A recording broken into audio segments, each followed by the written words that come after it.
Muy buenas tardes a todos los asistentes. El día de hoy estamos en nuestro evento de ciberseguridad para nuestros hijos, cómo protegerlos. Les damos la bienvenida a todos. Esperemos que se encuentren muy atentos a estos temas que yo creo son de gran interés para todos nosotros, para padres, maestros y todos los que de alguna manera tenemos que ver con todas estas cuestiones de seguridad y de Internet que día a día nos rodean. Astrid, buenas tardes. Tu audio. Hola, buenas tardes, Ceci. ¿Qué tal? Pues bienvenidos todos.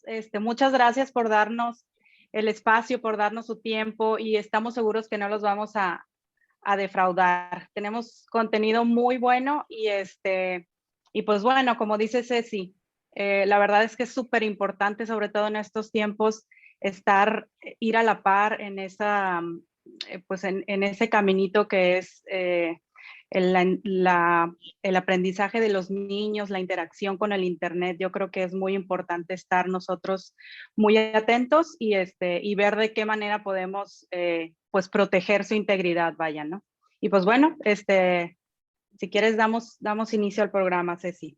Así es, Astrid. Este evento, agradecemos el apoyo de IPC Services, Israel Peralta, su CEO, del Consejo de Software de Monterrey, que también nos está apoyando, y la organización que también corre por parte de Astrid Manjarres y en mi caso Cecilia Zaragoza, Business 4.0. Sin más preámbulos, iniciamos con nuestra primera conferencista, la cual Fabiola Rivas Insunza. Ella es licenciada en Psicología por la Universidad Metropolitana de Monterrey. Actualmente es parte de un programa permanente de educación inclusiva en una institución privada y desde hace 10 años es terapeuta en el Centro de Apoyo Psicoterapéutico. Imparte talleres sobre el reconocimiento de emociones para todas las edades y participa en la elaboración de opinión de medios digitales sobre salud mental. Actualmente se encarga del Departamento de Psicología en el Instituto San Jerónimo. Bienvenida, Fabi, el tiempo es tuyo. Bienvenida, Fabi.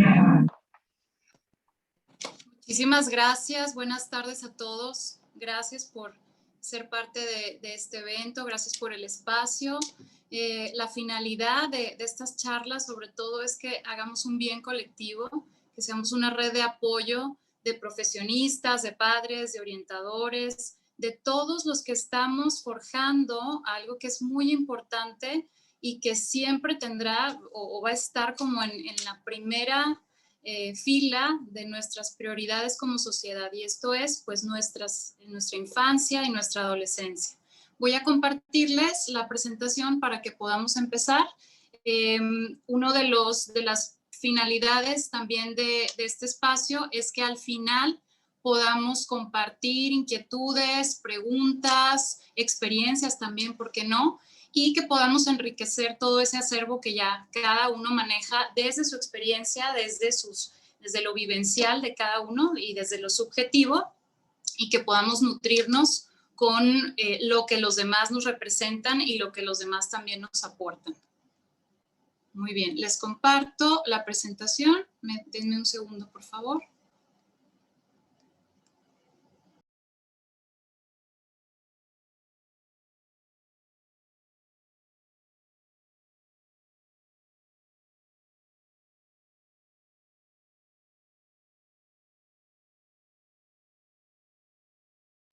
Muy bien.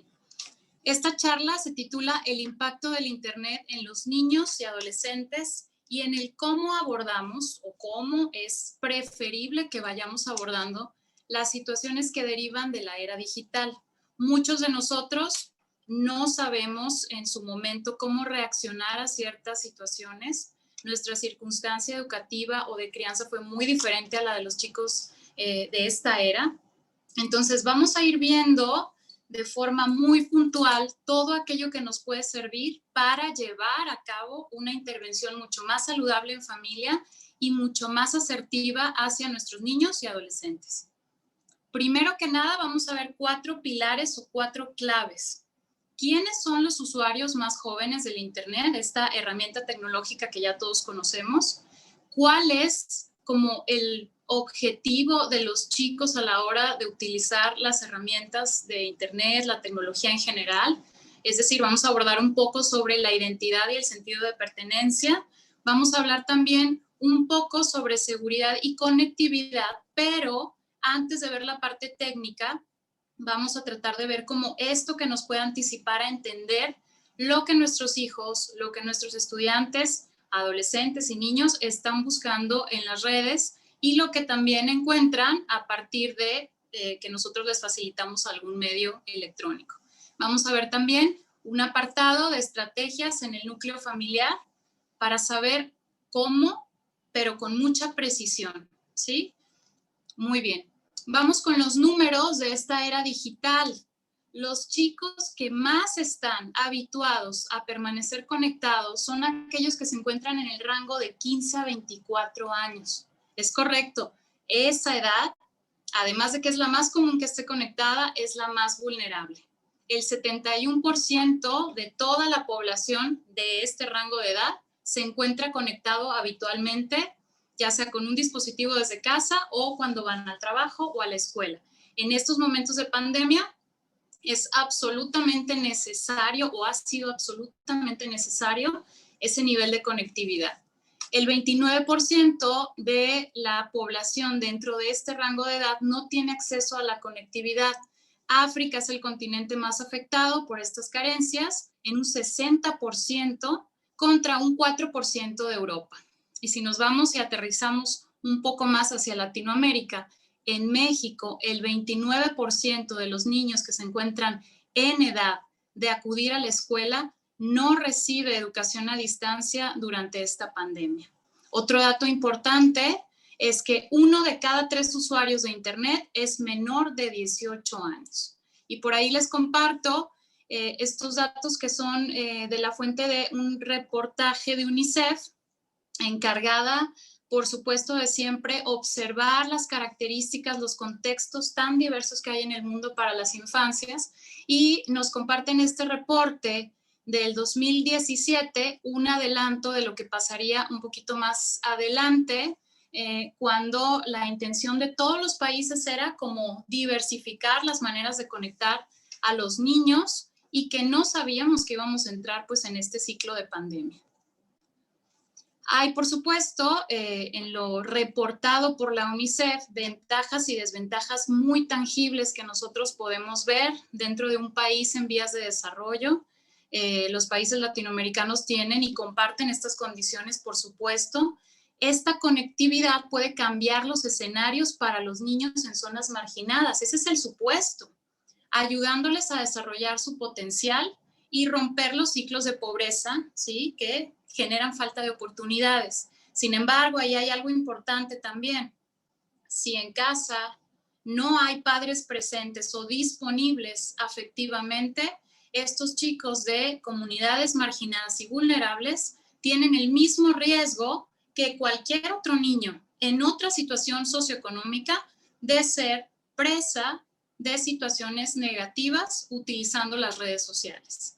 Por otro lado, digamos que en los escalafones sociales que lamentablemente existen, los teléfonos inteligentes están alimentando esto que se le llama la cultura del dormitorio, y que para muchos niños, entonces el acceso a Internet empieza a ser mucho más personal, mucho más privado, ¿sí? Porque los padres hasta refieren esto de, es que no puedo revisar lo que está haciendo porque es su privacidad.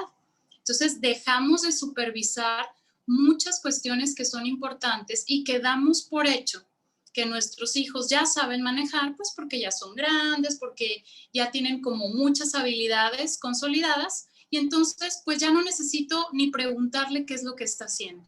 Ahí estamos generando una brecha gigantesca de situaciones que nuestros hijos pueden estar pasando y que nosotros no nos enteramos. Ahorita más adelante vamos a ir viendo de manera puntual cuáles son estas situaciones. Y ahora, hace unos días platicando con niños que cursan 6º grado, platicábamos un poquito sobre las necesidades básicas del ser humano. Yo les compartía esta pirámide que seguro muchos de ustedes tal vez conocen. Fue elaborada por Abraham Maslow, un humanista, un psicólogo humanista, que se dedicó a jerarquizar todo aquello que el ser humano necesita, pues para la autorrealización o para tener una plenitud de vida.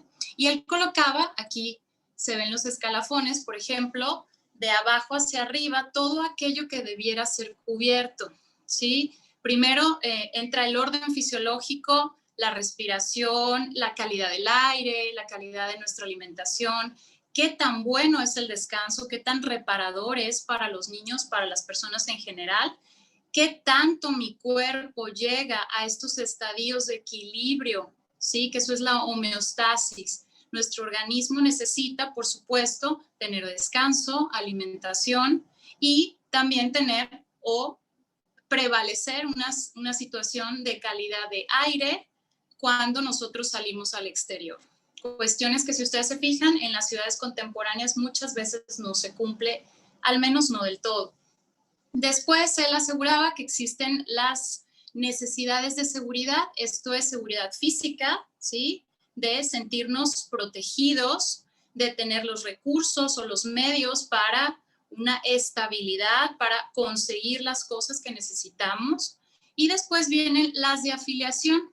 Ahí ya estamos entrando un poquito más al mundo de los chicos que están más cerca de la pubertad, están un poco cerca de la adolescencia. Esto se vuelve así como una prioridad gigantesca, el mundo social, las dinámicas de afecto, de amistad, de lealtad, de intimidad, no solo sexual, pero sí como este preámbulo a esa vida sexual que debe ser saludable también.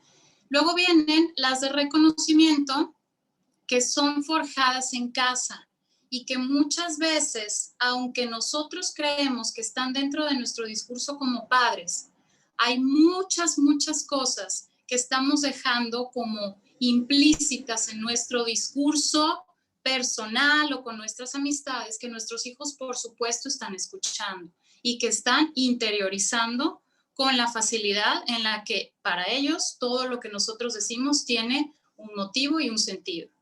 Después, al final, Maslow hablaba de la autorrealización y decíamos, bueno, pues aquí tiene que ver ya un ser humano que consigue dedicarse a lo que le gusta, que es creativo, que ha encontrado como todas estas habilidades importantes para su desarrollo y que entonces lo posiciona como alguien que puede conseguir la felicidad. Pero entonces justo ahí uno de los niños me dice, Miss, ¿y las necesidades digitales?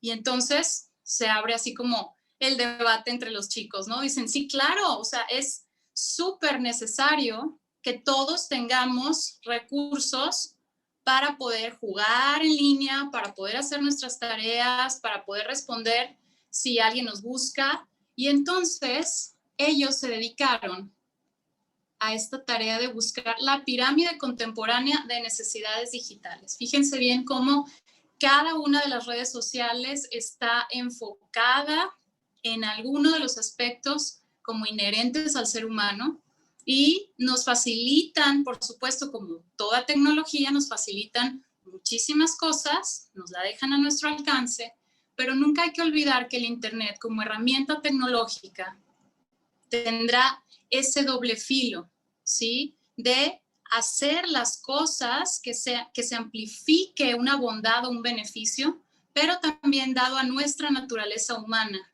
que tiene esta dualidad entre los actos positivos y negativos, puede elevar la propensidad de las personas pues a cometer algunos actos que no son nada positivos. Y es entonces donde las líneas se vuelven un poquito delgadas. Cuando nosotros vamos a ver cuáles son las motivaciones de las personas para estar utilizando el Internet, nos tenemos que ir mucho más atrás, ¿sí? Y hablando con chicos de diferentes edades, esto es así como una confirmación. Fíjense cómo el chiquito que está en la primera foto está apenas en un reconocimiento visual, en un reconocimiento de imagen. Para el 1 año y medio, el niño o los niños en general alcanzan a captar que son seres individuales que ya no son parte de mamá ni de papá, que son entidades separadas. Unos meses antes del 1 año y medio ya dieron cuenta de que esa simbiosis ya no existe como tal, y que entonces ellos son capaces de moverse y que son capaces de hacer, de desear, de pedir.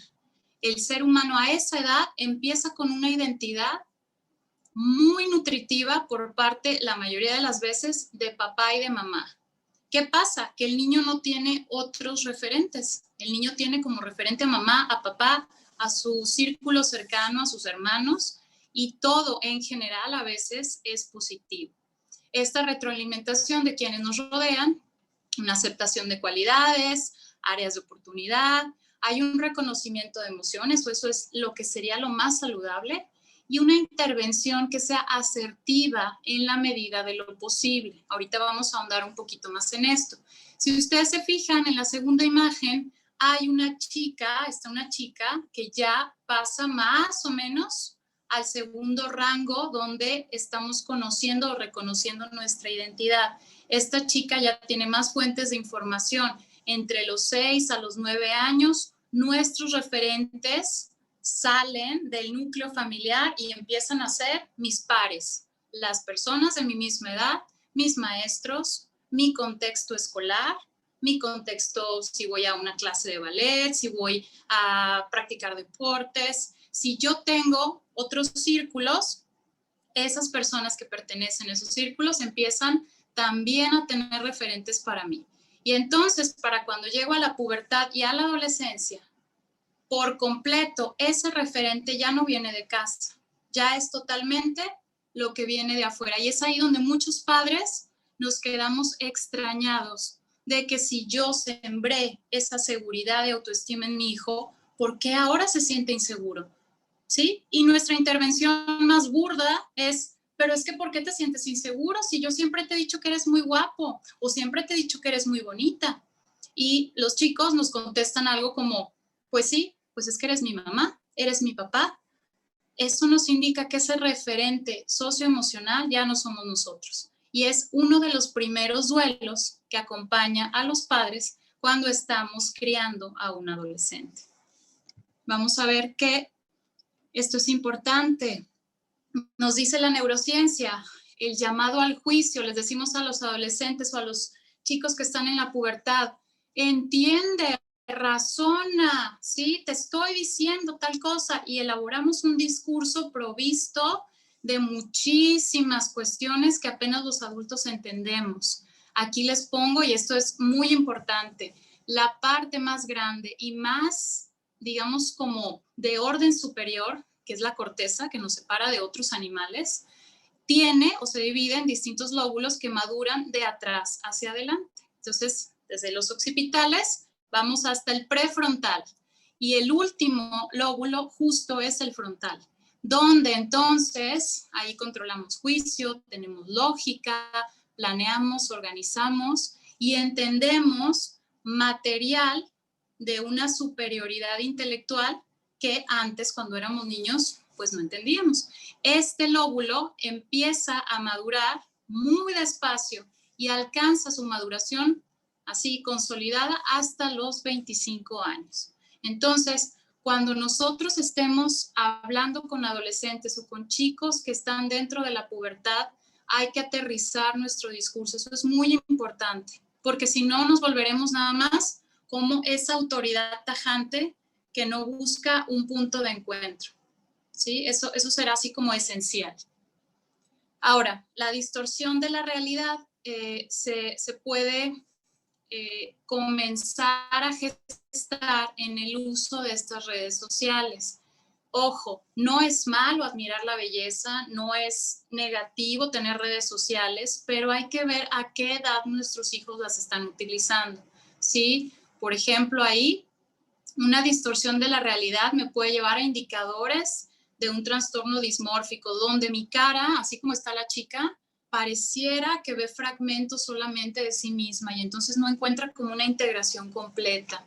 Está también toda esta tendencia a la gordofobia, al invadir el cuerpo de las personas en redes, ¿sí? Y entonces en exacerbar muchísimo la cultura de la delgadez. Por ahí tenemos algunos trastornos alimenticios, unos son muy conocidos como la bulimia y la anorexia, otros son como un poco más nuevos, por ejemplo, estas chicas que están acostumbradas solo a comer comida saludable y que entonces no tienen otra referencia de comida. Hay chicos que después de tomar bebidas alcohólicas tratan de no comer para seguir delgados, y esto se está permeando no solo en el sexo femenino, sino que también está afectando a los chicos. La imagen lo es todo en la adolescencia. Entonces, cuando hay una distorsión, estamos en un verdadero peligro de que esa persona no se vuelva a encontrar a sí misma. Aquí les pongo unos ejemplos. Del lado izquierdo está así como el reel que aparece cuando uno abre una de las redes sociales más conocidas. No es que sea malo admirar a los rostros bellos, pero fíjense, por ejemplo, estas referencias. Hay un antes, un después, el cómo ciertas celebridades hacen cirugía, el cómo se inyectan cosas, cómo se maquillan, este como tributo total a la belleza caucásica, a los rasgos que no pertenecen precisamente a nuestra cultura. Y esto, a final de cuentas, puede generar ciertas ideas de inadecuación corporal, facial, corporal. Esto que está a la derecha es uno de los filtros más utilizados ahorita en Snapchat, que es otra de las redes que los chicos generalmente empiezan a usar desde los 8 años. Hay niños más chiquitos que también las usan. Hay que tener mucho cuidado en lo que ellos encuentran ahí. En estos filtros se hace una reducción del rostro, se estiliza de una manera muy, muy exagerada. Y entonces esto se ha visto que en Estados Unidos, en Europa y también acá en México, está empezando a causar como una dismorfia facial. ¿Qué es esto? Que yo encuentro en el espejo rasgos que nunca me van a agradar y que entonces distorsionan muchísimo mi idea de la belleza. Es decir, encuentro en ese espejo a alguien que no es bello, que no es estético, y por supuesto hay un rechazo hacia mi persona y todo lo que me implica. Aquí también podemos encontrar que a veces puede haber alteraciones de sueño por el uso de los aparatos. Ahorita hay una gran cantidad de chicos que la presentan desde los 6 años en adelante. Las alteraciones pueden ser trastornos de sueño caracterizados por dificultad al concebir. Es decir, cuando me voy a acostar, me tardo mucho tiempo en concebir el sueño porque mi cerebro está hiperestimulado. Hay microdespertares por sobreestimulación visual. Hay terrores nocturnos, pesadillas, trastornos de aprendizaje, es decir, el niño no tiene el mismo rendimiento, ya no tiene motivación en la escuela y empieza a ser diferente su proceso escolar. Hay modificaciones, por lo tanto, en los periodos de atención. Entonces, hay que tener como muy bien, muy precisa esta información para observar si es necesario una intervención por parte de ustedes como padres o por parte de nosotros también, los que estamos alrededor de orientadores, psicólogos, maestros, otros profesionistas también, no solo de la salud, que puedan ayudarnos a ver este tipo de patrones. Hay otra cosa importante que son estos llamados retos, que en lo particular han sido denominados como juegos de lealtad. Estos retos evocan aquello humano que se llama sentido de pertenencia y que va relacionado, por supuesto, con el sentirme aceptado. En términos claros, a todos nos gustaría sentirnos que somos parte de algo, ¿sí? Y los niños no serán diferentes en ese sentir. A veces pensamos que ellos ya maduraron y no es importante para ellos, pero sigue siendo importante. Ubiquen todo lo que para ustedes como adultos fue importante cuando eran niños y ese es un ejercicio de empatía infaltable cuando estamos en la crianza. Aquí les pongo algunos ejemplos de los cuales hay que hablarles a los chicos con las palabras correspondientes, porque si no esto puede generar miedos, algunos trastornos de sueño, como este que habíamos visto de esta escultura en Japón que se volvió viral. Estaba el reto de 48 horas entre los adolescentes. Otro mucho más perturbador, el reto de la violación, se inventó por medio de redes sociales que había un día que conmemoraba la violación hacia las mujeres. Entonces, toda esta desinformación puede causar que los chicos vayan haciendo como un acervo equivocado de lo que el mundo es o de lo que el mundo podría ser. Los retos muchas veces nos toman desprevenidos. Entonces, si no ha sucedido, Hay que hablar claro con ellos. Tener la apertura de saber que aun cuando a lo mejor yo he intentado dar todo, darle toda la información, todos los valores, todo mi tiempo, hay variables que no están en mis manos. Y puesto, nosotros queremos controlar, pero están fuera del alcance. Con hablar claro nos referimos a llamar las cosas por su nombre. Evitar estas ambigüedades de no compartas fotos inapropiadas, no mandes mensajes feos a tus amigos. Fíjense acá, ¿qué es inapropiado? ¿Qué es un mensaje feo? Si llega a suceder, hay que hacerles sentir que cuentan con nosotros para resolverlo. Porque acuérdense, después de un reto que se vuelve viral, después de que su imagen se daña, los chicos pueden pensar que de verdad el mundo se acabó. Y ahora me voy a esta situación donde un reto o una circunstancia negativa ya sucedió. Las afectaciones serán en varios niveles y hay que tener conciencia de cuáles son. Sabemos que nadie quiere atravesar por esto, pero hay que nombrarlo de la manera correcta.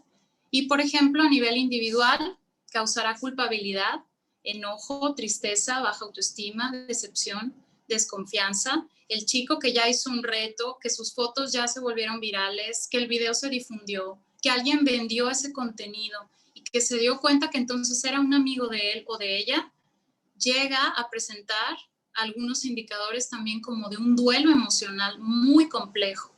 A nivel de autoridad, nosotros tendremos como estos cuestionamientos. ¿Lo hice mal? ¿Qué pasó? ¿Qué me faltó? Según yo hice todo bien, ¿lo eduqué bien? A nivel sistema, habrá incomodidad en la familia, enojo, habrá fatalidad, tristeza y también ausencia y aislamiento. Hay que nombrarlo así para que si lo reconocemos en alguna de las instancias, podamos hacer algo al respecto. Muchas veces después de que el video de mi hija se viralizó y la situación se volvió bochornosa y terrible, sin querer me alejo de ese hijo y lo dejo desprovisto de ese acompañamiento. Es normal, pero hay que hacerlo consciente. Hay que luchar contra esas emociones para poder elaborarlas en familia. Y bueno, a nivel social, podría generar movimientos en la dinámica actual del individuo. Muchos chicos se inscriben en otra escuela, van a otras instancias, piden ayuda, se sienten como inadecuados durante un tiempo.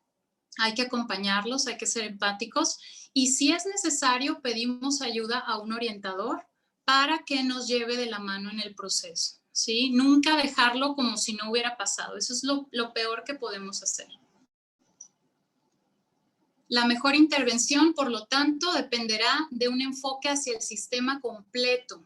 El reconocimiento de las emociones temporales y de las permanentes, ¿sí? Reconocer, me siento enojado contigo, estoy decepcionado de la situación, no sé qué hacer, nunca pensé que lo podrías hacer, pero ya estamos aquí. Vamos a ver qué resolvemos. El diálogo progresivo. ¿Por qué progresivo? Porque a veces no se da de inmediato y nos desesperamos y pensamos que estamos lidiando con un adulto, pero hay que ver que es un niño, es un adolescente. Este hecho es inédito para nosotros también, porque cuando nosotros éramos niños no existía este abanico de posibilidades para enviar fotos, para hacerte un video, para quedar bien con el amigo o no. Entonces, para ellos esto es nuevo y para nosotros también. La búsqueda de recursos afectivos, cuáles son las cosas que me conectan con ese hijo, qué puedo resguardar para que nos ayude a que nuestra relación no se desgaste. Eso es importantísimo. Y el acompañamiento durante el proceso de duelo, si este chico o chica perdió amigos, confianza, si perdió una pareja, si perdió privacidad, va a ser esencial que nosotros estemos ahí como si estuviéramos viviendo a la par lo que él está sintiendo. Por eso les decía, si al final decidimos que necesitamos una orientación, siempre es algo enriquecedor que nosotros podamos acudir a pedir ayuda, ¿sí? Y eso es parte del bien colectivo que les platico.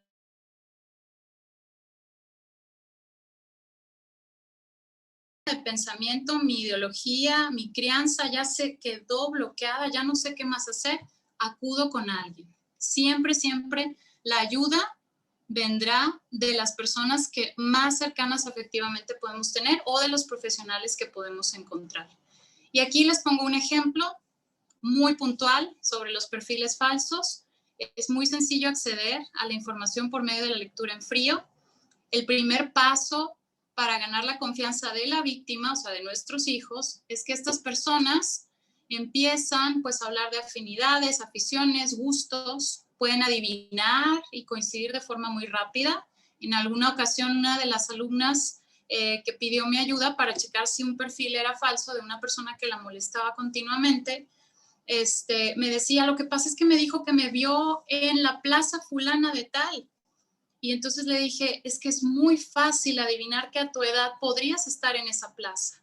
Entonces no me vio, pues muy probablemente no, pero es fácil porque entonces te dice lugares conocidos donde supuestamente te vio y entonces a partir de ello, esta persona empieza a pedirle algunas cosas, algunas fotografías a cambio de una nueva experiencia, le hablaba de amor, le hablaba de mucho afecto.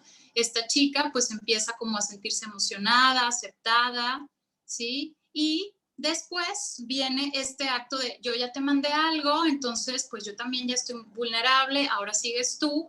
Y esta situación se repite constantemente en muchas de las instancias, en todas las edades. En algún momento acompañé a un grupo de chicas que estaban en 4º grado, que recibían varias de ellas mensajes de una misma persona y fotografías hipersexualizadas. Entonces, agradezcamos y exaltemos cuando los chicos vengan a pedirnos ayuda, porque es esencial nuestro tipo de respuesta. Y bueno, vamos a cerrar, vamos a tratar de ver cuáles son los atributos de una paternidad o maternidad saludable en tiempos de esta era digital. Los mitos a erradicar, esto es muy, muy importante. Vamos a dejar de pensar esto de nunca me va a pasar a mí lo de la historia que se viralizó. Nunca en mi familia va a pasar esto. Mi hijo no es así. Los amigos de mi hija o los amigos de mi hijo no son así. Mis hijos todavía no piensan en sexo. Se me hace muy inocente para esto que les pasa a los demás.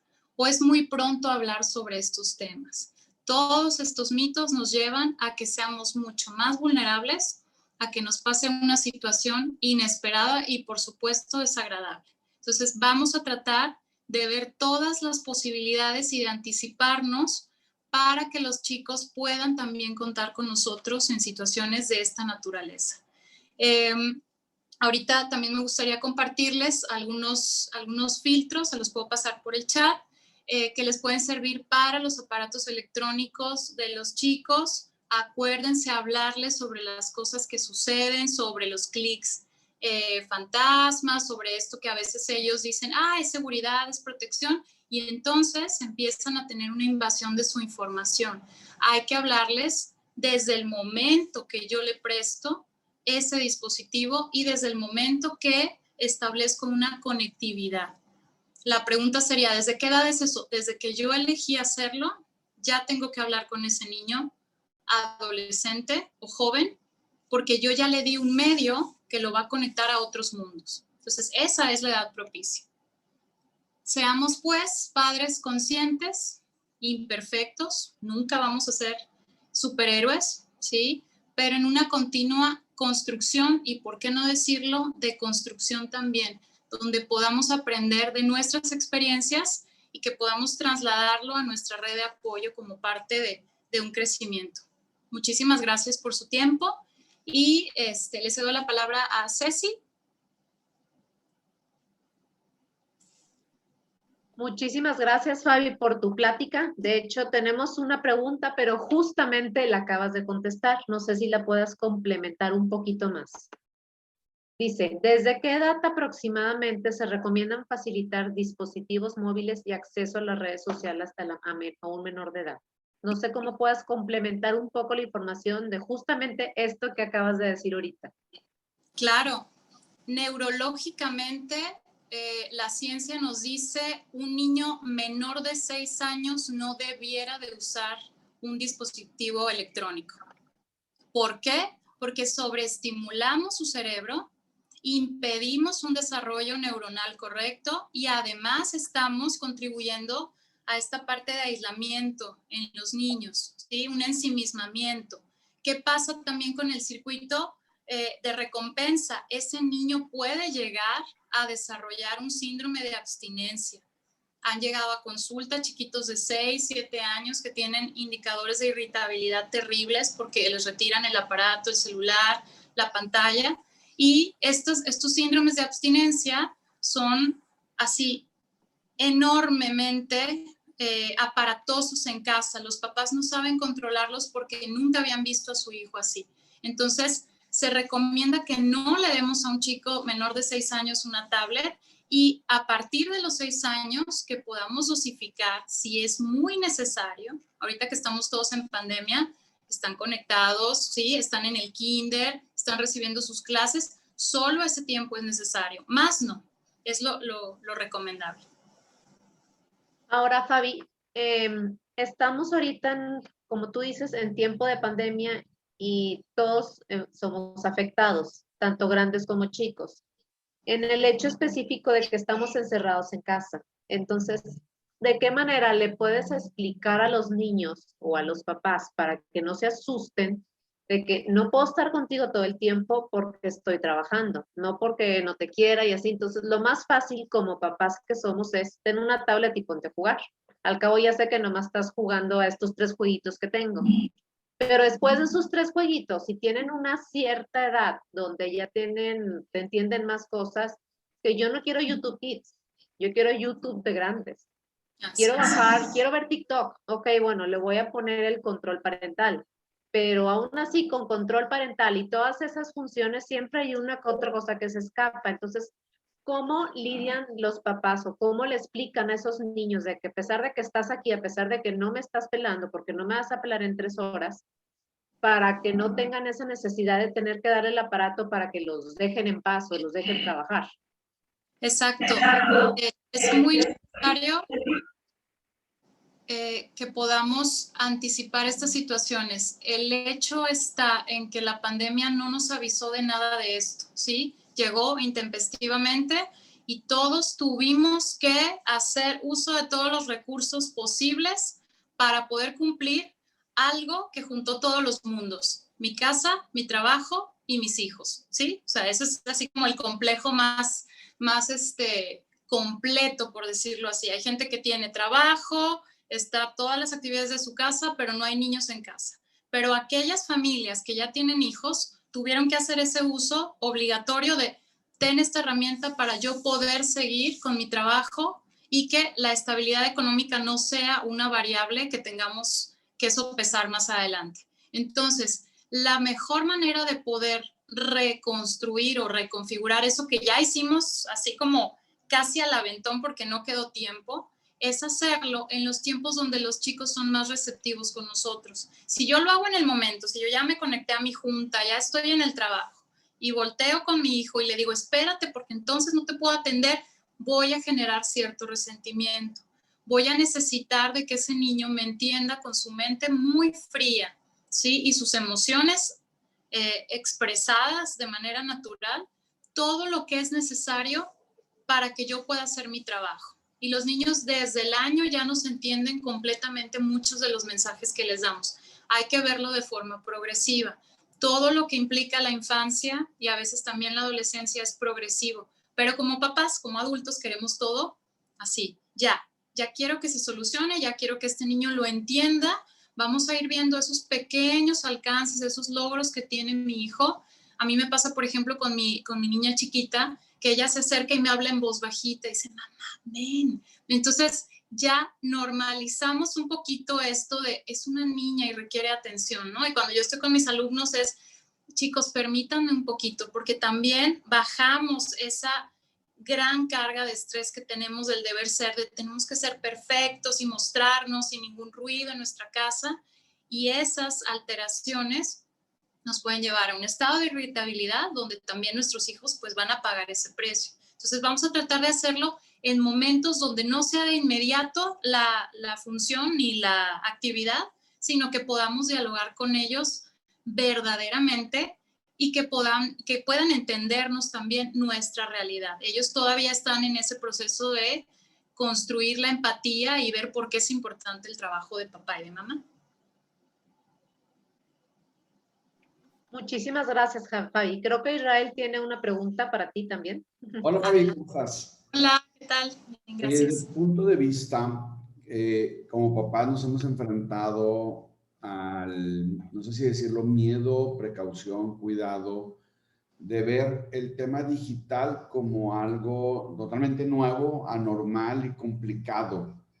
¿Qué tanto, y como papás ya sabemos, o sea, dicen que ser papá es la única carrera que te gradúas antes de cursar la escuela, pero, y siempre tienes habilidades para guiar a tus hijos. Creo yo que la mayoría de nosotros estamos en eso. Entonces, ¿qué tanto realmente cambia nuestra función como papá por ser tema digital a por ser tema no digital? Ejemplo, se porta mal en la escuela porque hizo algo indebido y le llamó la atención, pero cuando hace algo indebido en internet, ¿es lo mismo? O sea, ¿uso las mismas tácticas, las mismas herramientas? ¿O qué tanto pasa esto? Ok, sí, definitivamente este mundo digital para ellos es un medio natural, ¿sí? Es como algo que forma parte de su mundo, entonces lo van a defender a capa y espada porque obviamente es algo propio y es donde ellos se pueden llegar a refugiar de muchas cuestiones, sobre todo ahorita que están en el encierro. Entonces es muy importante que nosotros conozcamos todo aquello técnico, todo aquello afectivo, todo lo que implica una red social, todo lo que implica el uso de un dispositivo, porque no solo es la parte estratégica, la parte técnica, también es todo lo que implica eso que el chico está usando para su persona, para su identidad, su pertenencia, y también le genera o le da como otra postura de mayor valentía o de valor. Esto lo vemos también cuando ellos se conectan como a manera de incógnitos, que hacen comentarios, opiniones que molestan a las personas de su misma edad o de otras, ¿sí? También cuando tienen redes sociales, como por ejemplo tuitean o responden a ciertas posturas con una seguridad increíble, pero también muy poca empatía. Entonces hay que ver más allá y hay que de verdad conocer a nuestros hijos en todos sus matices, dejar de negar que ellos también son proclives a realizar este tipo de actos, ¿no? Decía François Dolto, que fue una psicoanalista muy importante en el conocimiento del desarrollo infantil, decía, un padre de verdad tiene que adoptar a su hijo, aunque sea su hijo natural, conocerlo y no evadir estos elementos de su personalidad, ponerlo sobre la mesa y de verdad platicar y dialogar con él sobre el impacto que puede tener todo lo que él hace en medios digitales, así como en la vida real. Súper bien, muchas gracias. Bueno, creo que no hay más preguntas, Ceci. Te dejo para el cierre. Bueno, nomás un comentario, Fabi. Ahora, ¿qué tan complicado lo tenemos ahora? Bueno, los papás, antes de que hubiera internet, decían, es que es muy difícil ser papá, luego es adolescente y sus emociones y cómo lidias con eso y etc., etc. Tenías que estar al tanto de ellos hasta los 18 años y como que ya palomié. Ahora antes de pandemia, tenías todo lo digital, pero un poquito más controlado porque no estábamos encerrados. Y ahora, en plena pandemia, donde apenas nos empezaron a como que ya salgan de sus casas, pero pues ahora no quiero salir, ahora estoy muy a gusto en mi casa, no me vaya a contagiar. Entonces, esa chamba como padres, que si de por sí ya era difícil antes de internet y luego con internet y ahora con internet porque porque obligadamente y por salud nos encerramos. ¿De qué manera lo sobrellevamos? ¿Cómo llevar esa tarea tan difícil que como papás ahorita no la tenemos, nunca ha sido sencilla y ahora está más difícil? Exacto, y nunca ha sido sencilla porque precisamente romantizamos muchísimas cuestiones de la paternidad y hacemos altas expectativas de lo que nuestros hijos deben ser. Olvidamos que ellos también son individuos y es algo muy común. Esperamos de ellos ciertas respuestas, esperamos cierta adaptación a las situaciones y tenemos ya como un guión ahí preparado para lo que nuestros hijos tienen que hacer. Este sería el paso imprescindible. Elaborar en verdad en nuestra mente esa concepción o esa construcción de nuestros hijos de que son individuos aparte desde hace mucho tiempo, ¿sí? Y que ellos también han sufrido en adaptarse para el encierro y ahora les decimos otra vez abruptamente, ahora sí puedes salir, ya, ve a socializar, y ellos ya no tienen ganas. Entonces hay que tratar de posicionarnos también en dónde están ellos, cómo es que los encontró esta realidad que para muchos de nosotros, pues es más, para todos, ha sido algo que no tiene ninguna referencia, no hay una pauta conocida, y hay que tratar de entablar esa dinámica de empatía con ellos. Lo que no se recomienda, nunca les recomiendo a los papás, es minimizar o anular las sensaciones que tienen los hijos. Es no llegar y decir, es que estás exagerando, es que no puede ser, ¿cómo es posible que te sientas así si yo te eduqué de esta manera? Ahí estamos sobreponiendo nuestra expectativa como ser humano, como papá, como adulto, ante un ser que apenas está aprendiendo a configurar cómo se usa el mundo y cómo se habita en él. Entonces, primero que nada, lo más importante es el uso del lenguaje, el cómo yo he hablado con ese hijo y cómo puedo reconstruir ese discurso si el que ya tengo no me ha funcionado. Tenemos dos preguntas. Se me hace que una ya medio la contestaste ahorita, pero si la puedes complementar tantito. Primero, ¿existen programas gubernamentales en Latinoamérica que desarrollen la cultura formativa tecnológica dirigida a los padres de familia? Ahorita tengo conocimiento de uno en la Ciudad de México, tengo un colega que está trabajando justo en la gestión de estos programas. Precisamente a él le toca, como activista social de la defensa de los derechos de las mujeres, presenciar muchas cuestiones que van hacia la violencia, por ejemplo, de las chicas, ¿no? En general, violencia por discurso en línea o también en el acto. Entonces, él hablaba de esta importancia. México todavía está apenas promoviendo que haya estos programas. Creo yo que por ser una ciudad grande, nosotros también debiéramos ya estar en aras de esta creación, y sobre todo porque cuando nuestro sistema, cuando nuestro gobierno nos ofrece esas oportunidades, es por una necesidad apremiante, ¿no? Entonces, esa necesidad ya apareció desde hace mucho tiempo, pero falta que haya así como, ahora sí, llevarlo al acto, llevarlo a la practicidad. Y ahora, como última pregunta, que ya no tenemos tanto tiempo, ¿cuál es la buena práctica que se debe implementar para generar una alta confianza hacia los hijos?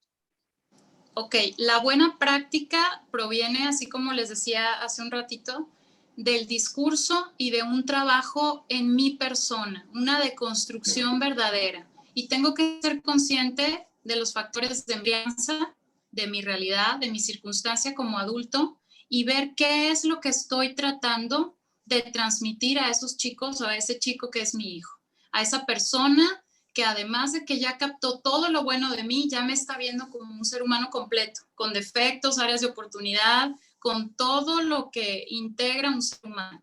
Entonces, una buena práctica es, primero que nada, reconocer esa parte y empezar a dialogar con estos niños sin necesidad de ser intrusivos, ¿sí? Que ahí es donde a veces no tenemos como un buen parámetro. ¿Qué tanto soy invasivo? ¿Qué tanto lo estoy dejando?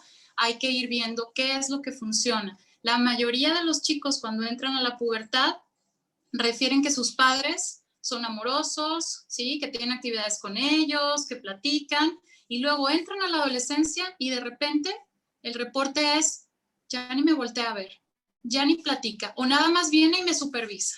Entonces, la paternidad y la maternidad tienen que ser estos espectros amplios donde podamos integrar camaradería, pero también disciplina, ¿sí? Que podamos ser cercanos a ellos, pero que tampoco seamos como solamente un peso de autoridad. Y esa labor precisamente, como lo decía Israel, pues es así una labor titánica que hay que ir rediseñando, porque la pauta que tenemos como en la crianza que tuvimos puede ser un poco errática, puede ser un poco más como tajante, y tampoco nos vamos a ir al lado así exhaustivo de la flexibilidad, donde sí, hagan todo lo que ustedes quieran, pero hay que ir midiendo qué es lo que verdaderamente necesita ese hijo o esa hija y qué es lo que yo puedo trabajar en mi persona antes de imponerme y de querer que todo se me resuelva y que todo lo pueda tener bajo control. Muchísimas gracias, Fabi. Excelente conferencia. ¿Qué pasó? Voy a Gracias. comentar, si hay un programa federal, no encuentro ahorita la página, nomás para dejarlo, lo voy a buscar y lo vamos a poner en las redes, pero si hay un programa federal de capacitación en línea para padres de familia y niños. Ok. Yo lo vi el año pasado porque tuvimos una sesión en radio y estuvo muy interesante porque es un curso para niños, va variando por edades y para papás de todos los riesgos de ciberseguridad y cómo protegerse. Prometo que lo voy a buscar y se los compartimos. Pues muchas gracias, Fabi. Estuvo buenísima la plática. Tenemos muy buenas preguntas y siguen llegando. Entonces, no sé si nos puedas compartir ahorita en el chat dónde te puede contactar la gente si quiere buscarte.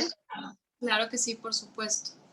Para que cualquier cosa te puedan preguntar, porque ya hay más preguntas y hay quien preguntó que si tenías LinkedIn, no sé si tengas o no tengas, entonces los medios de contacto que tú tengas para que te puedan encontrar. Claro que sí. Igual si hay alguien que quiere ahondar un poquito más, dejarme alguna anécdota, alguna consulta, orientación, encantadísima. Ya les puse ahí mi correo. Bueno, pues muchas gracias, Fabi. De mi parte no queda más. A Israel, Astrid, no sé si quieran complementar o proseguimos con la siguiente panelista. No, gracias, Fabi. Excelente información la que nos presentaste. Ya tengo aquí, me llevo mis apuntes. Todo está perfecto. Muchas gracias por el espacio y por la apertura a estos temas que son esenciales para